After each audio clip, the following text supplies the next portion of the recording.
Hello and welcome to another episode of the AstraZeneca Women in Tech series. I'm your host, Ben Bentham, and today I'm joined by Parvatham Subbiah from our R&D IT team based in Chennai, India. Parvatham, a big welcome to the episode. How are you? I'm good, Ben. Thank you. Thanks for hosting me today and feeling wonderful.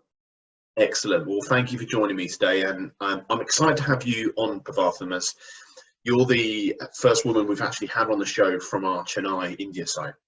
And for the viewers, our Chennai team actually represents approximately 60-70% of our global IT team.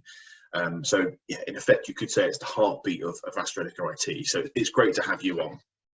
And perhaps to start us off, could you share a little bit about what you do and maybe what a typical day is for you?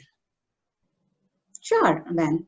I manage the delivery for R&D IT within AstraZeneca, and that translates to being responsible for the IT delivery as a leader for a myriad of R&D systems, right? The systems that come together to support the entire value chain, starting from systems that will enable target identification to discovery, the entire discovery cycle, to preclinical processes, to clinical trials, submissions, quality management, and all the way to pharmacovigilance and ensuring patient safety.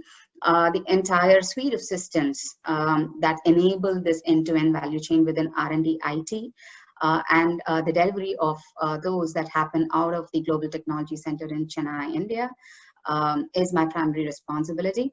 I also double hat to drive transformation to the way we deliver this, so as to enable, accelerate speed to value.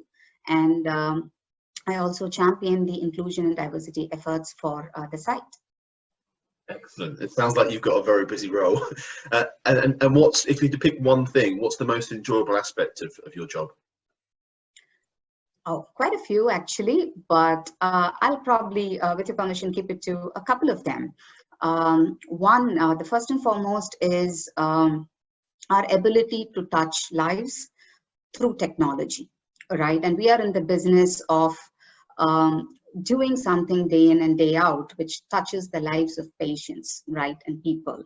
And enabling that through technology is something all of us are very proud of, right? That's really what gets us jump out of bed every morning. Just to know that something that you're doing day in and day out translates into something else that really improves the quality of a life of a patient, or in many cases increases the lifespan, is really something that drives us to get to do what we are doing day in and day out. That's something that I enjoy the most. Another aspect certainly is the global teams that come together to deliver all of this. I personally have penchant and an appreciation for varied cultures, and I have the perfect environment, which makes it very enjoyable for me. Excellent, thank you. So how did it all start for you then? How did your career start? Am I right in saying that growing up you weren't actually that interested in computers? You caught me there, Ben. That's true. That's very true. I wasn't keen on computers at all, I should say, when I was growing up. And I looking back, I think part of the reason was also computers probably made me feel much less intelligent than I thought I was. So really didn't pick a liking for them. But then there's a lot of buzz that started happening right around technology and IT in specific, and in the context of India, where I was growing up and studying. So it did make sense at some point in time to look at, or not rule out, an option of a career in IT. So I did want to kind of give it a try, and incidentally I also happened to land on my first job in the IT industry. So I wanted to see what happens there and then take a call. But then once I got in, there really was no looking back, right? There's so much of evolution of technology that's happened over the years and so much to learn and evolve and grow that there was absolutely no looking back since then. Brilliant. So I am being within the UK. I get to see the gender balance and how that's evolved over the years. So what would be really interesting is your perspective on India and how the gender balance in tech has evolved throughout your career. Interesting to know that when I started a couple of decades ago, probably if you look at the mid to late 90s, the ratio of women in technology, and particularly in IT and IT-enabled services, would have been about 15 to 18%, thereabouts. Today, we are more or less at around 35%, right? That's quite a leap in a couple of decades. However, I still believe we have a long way to go. I think we have, so when you look at entry level, you could often see the ratio sometimes close to 50-50, right?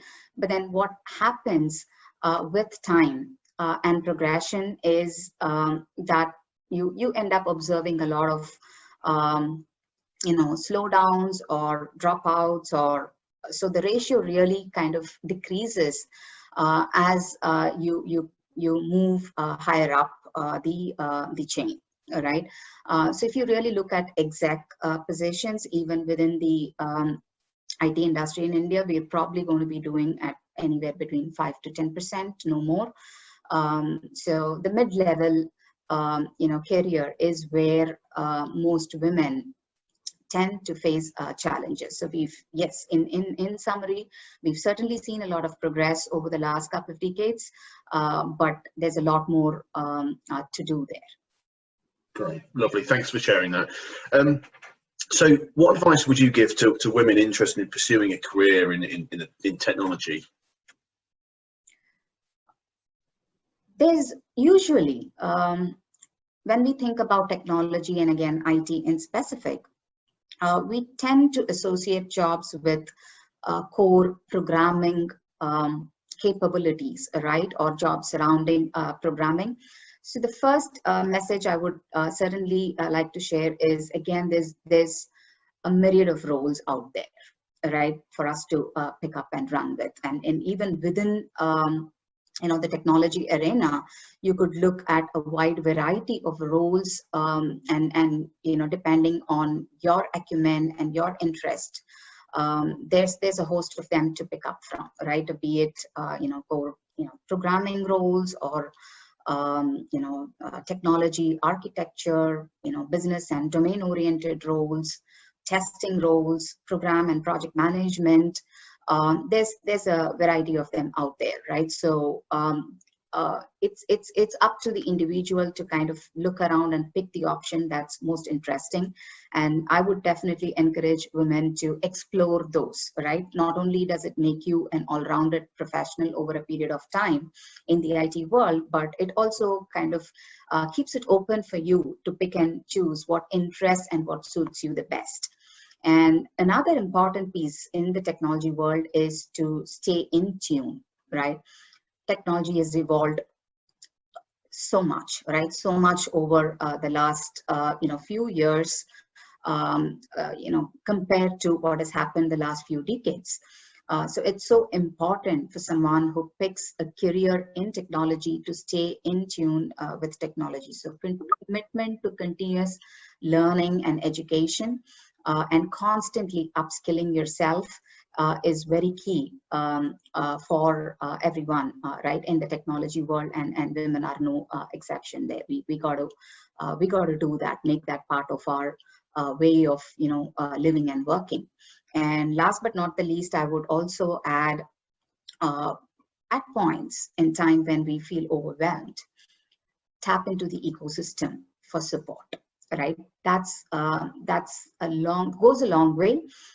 in ensuring we're able to kind of stay on track and stay focused. And when I say ecosystem, it's not just the work environment or the rest of your life, right? It's everything together. So any point in time when you kind of get closer to feeling overwhelmed or being overwhelmed, there's a lot of support around always, right? Tap into it, help yourself, make it easy for yourself so you're able to focus much more. So those are pretty much the few quick things I would say, Ben. Excellent. Some great advice there. Thank you.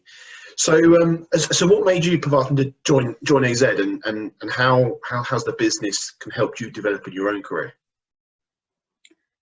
Okay, so life sciences as an industry is something that has been close to my heart. So over the past more than a decade now, I've been in the IT world, delivering IT solutions for pharma and med devices organizations. So something that was always close to my heart and goes back to my point of thinking about whatever you're doing, right?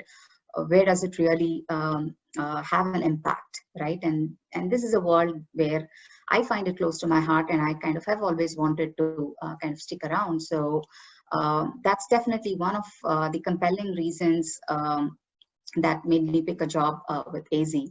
And being here has actually helped me understand or gain a very different perspective, right? So what are the real business drivers? I come from, prior to joining AstraZeneca, I come from the IT services world. But then coming into AstraZeneca has really given me the perspective of what those drivers are, right? That drive an industry like this, what the business drivers really are, and how that translates into something that applies day to day in the IT world. That's something that I've gained a lot of insight into. And as an organization as well, AstraZeneca is certainly helping me with the right platforms and opportunities, being very respectful of my aspirations and enabling and supporting that as I move forward. So those are things that both excited me ahead of joining AstraZeneca and continue to excite me while I'm here. Great stuff. So on to my penultimate question. What's the best bit of career advice you've ever received? Well, very many. I've had some great bosses and mentors that I've worked with who've gone a long way in shaping me as a professional.